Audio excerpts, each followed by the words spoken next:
School is out, sun is out, it's time for Big Brother. It was a particular quiet pre-season for Big Brother 24. The cast dropped only one day before the premiere on Wednesday. 16 house guests are once again going to play an intricate social strategy game covered by layers of silliness like drama, showmances and head-scratching twists. After only one episode, not much can be said, but it looks like more of the same for Big Brother 24. Whether that's a good thing or bad thing remains to be seen. Let's have a look at the top 5 moments of the premiere of Big Brother 24 as well as the state of the house. Top 5, top 5 baby, top 5 baby,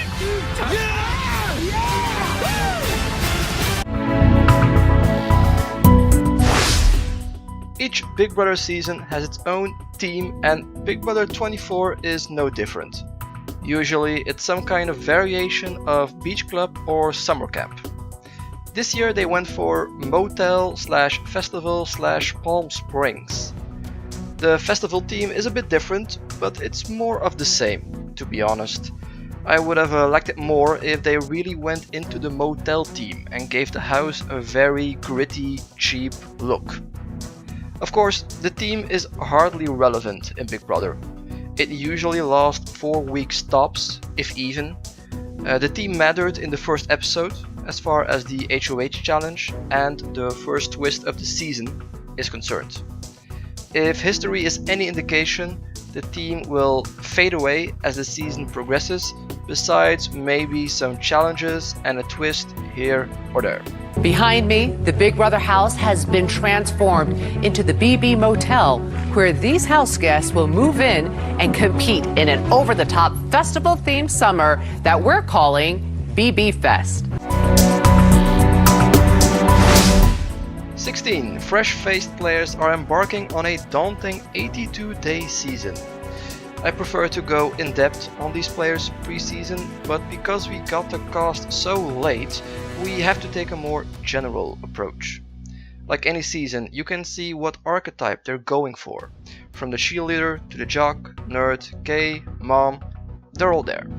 One standout is Taylor, the former pageant queen who looks like a strong alpha female, but she might be too obviously threatening to last long in this game. Indy Santos, the Brazilian firecracker. She might bring the drama and excitement to the season if she shows that Brazilian fire. The Pooch, who looks like Captain Douche, but is that what he'll give us or show us there's more than his facade? Matthew Turner, former cameraman of famous YouTuber Mr. Beast, seems to have a lot of baggage in his personal and social media life. Is he going to bring that into the house? Belly dancer and hypnotist Brittany is an interesting combination. Whether it will help to win Big Brother remains to be seen. Monty is one to keep an eye on. Charming, strong and knows the game. Definitely an early winner pick. The final standout is Daniel, the Elvis impersonator with the cool hair. Seems very likable and knows the game. But is he cutthroat enough to win? Fun, I like to cook, I'm funny. I'm not really funny in English, but I'm super funny in Portuguese, I promise. Where there are casting standouts, there are also casting duds.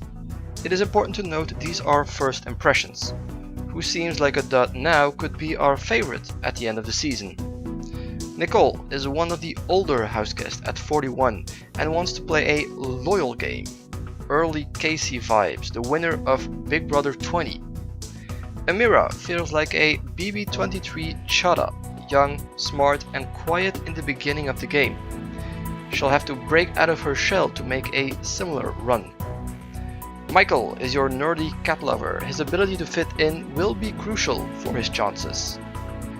Even though Big Brother kept the cast list from us until the final moment, still they managed to make a last-minute swap. Marvin had contractual obligations for another reality show and was replaced with Joseph, a boring cluster of muscles. Time will tell if Joseph can be more than that. Paloma is your classic young hot bikini girl. could be interesting if she turns out like Alyssa from BB23, or a bitter disappointment if she goes the cis route from Big Brother 21. Kyle is essentially the same thing, but a male counterpart. Jasmine is another one where nothing stands out even if I tried. Terrence is the grandpa of the group at 47, which will probably be his biggest crutch. Finally, there's Alyssa, and again, there doesn't seem to be a lot there that stands out, but that can change as the game progresses. I'm really gonna throw people under the bus, and I mean it.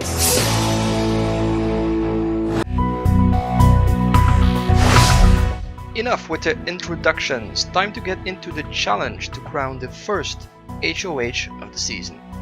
It was a big chunk of the episode, as per usual. Players were divided in 3 groups. Each group does a challenge, the winner of each goes to the second round. The winner of the second round becomes the first HOH. The players that got drafted in the Porta Potty challenge definitely drew the short end of the stick. Their fancy premiere outfits got blasted with blue paint. I don't know if I would be happy if that happened to me. Paint aside, it's Daniel who wins the challenge and becomes the first HOH of the season. The Elvis impersonator is a superfan, so he can scratch something from his Big Brother bucket list right from the start. It's still very early, but Daniel seems like a level-headed guy. He also mentioned in his bio that he doesn't want to group up with big alpha males. Important to note, because these alpha males are going to bro down quickly. The correct answer is 1. Sorry, Nicole. You got it wrong. There would not be a Big Brother premiere without a Night 1 twist. As in any festival, Big Brother is handing out VIP tickets. Pooch gets lucky and draws the Backstage Boss ticket. With it comes privileges. Pooch is safe for the week, but he cannot vote or play in any of the challenges this week. Pooch also has to choose 3 players that join him backstage. These 3 can also not be nominated and cannot play in the challenges, but they are not safe like Pooch. A tricky decision for Pooch right off the bat, but he handles it well. This early in the game, you don't want to piss off people, so you try to find a way that exonerates you of any potential blame. Pooch does the smart thing and chooses the players that dropped first in each of the challenges, Alyssa and Paloma. Brittany is the only one that he chooses himself. Selecting 3 women is not the best look, but Pooch does a good job here. Not everything is known about this twist though. The audience can vote the entire week to save one of these 3, but what happens to the remaining 2 is unclear. A third nominee? An extra competition? Time will tell. Oh, that big gold chair is for you to have a seat. Oh, okay. Appreciate y'all. Put your pass on. I didn't even see that. Yes, that's right. Alright, let's dive into the first 3 to 4 days of the game. Always a very chaotic time. Alliances are created as fast as they fall apart. That being said, there are always some connections that last. First thing first, the alpha dudes are broing down and are working with the hot girls. Monty, Pooch, Kyle are working together with Alyssa and Paloma. At the same time, those 2 girls have an all-girls thing with Amira, Jasmine and Indy, even though Indy is being pushed out already.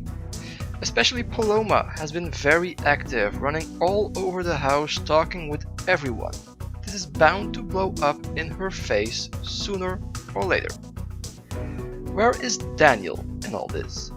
Daniel has an alliance with Pooch and Turner, as well as a very strong connection with Nicole. Even though Daniel doesn't want a bro alliance, it does seem he's edging more towards that side for now. So these are the ones that are playing, but who's in trouble? The girls are not a fan of Taylor. Taylor exudes alpha female energy and it's threatening to the rest. she won't be targeted this week, but her number is coming up soon. Joseph, Michael, Terrence and Brittany are on the outs too. The girls would like a strong male to leave, like Joseph, but right now it seems Daniel is going with the safe route and nominates Michael and Terrence. This is where all the legends sat, huh? It's still a long week with a veto to play and backstage twist to unravel. Come Thursday, we'll see who leaves the house and what alliances remain for week 2. Let me know what you think, drop a like if you like, and I'll see you next time.